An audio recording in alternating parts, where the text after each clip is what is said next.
చర్చల పేరుతో కాలయాపన చేయొద్దని, సమస్యను త్వరితగతిన పరిష్కరించాలని AP anganwadi workers and helpers union నాయకులు ప్రభుత్వానికి విజ్ఞప్తి చేశారు. మే గౌరవ వేతనం అడగట్లేదు, కనీస వేతనం అడుగుతా ఉన్నాం.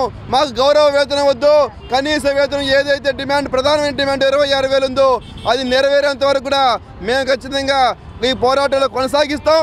ఇలాంటి జీవోలు ఇచ్చినా, మెమోలు ఇచ్చినా, నోటీసులు ఇచ్చినా నువ్వు ఏమైనా ఇచ్చుకో జగన్మోహన్ రెడ్డి, మేము బెదిరేది లేదు, బెదిరేయలేదు.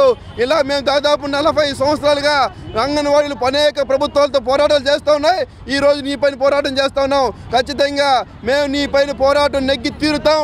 ఖచ్చితంగా అంగన్వాడీలకు జీతాలు పెరిగేంత వరకు కూడా మేము ఈ పోరాటాన్ని కొనసాగిస్తాం.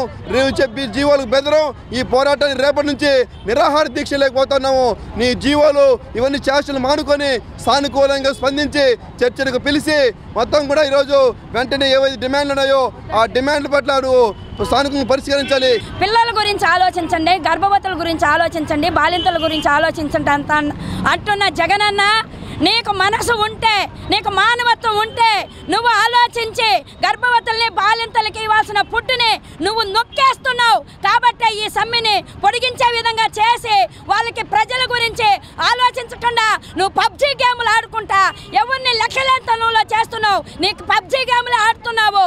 ఎందుకంటే కళ్ళు కనపరావు, చెవులు వినిపించవు. గర్భవతులు, బాలింతలు, అంగన్వాడీ సమ్మెలు, ప్రజల బాధలు ఏమీ అర్థం కావడంలా.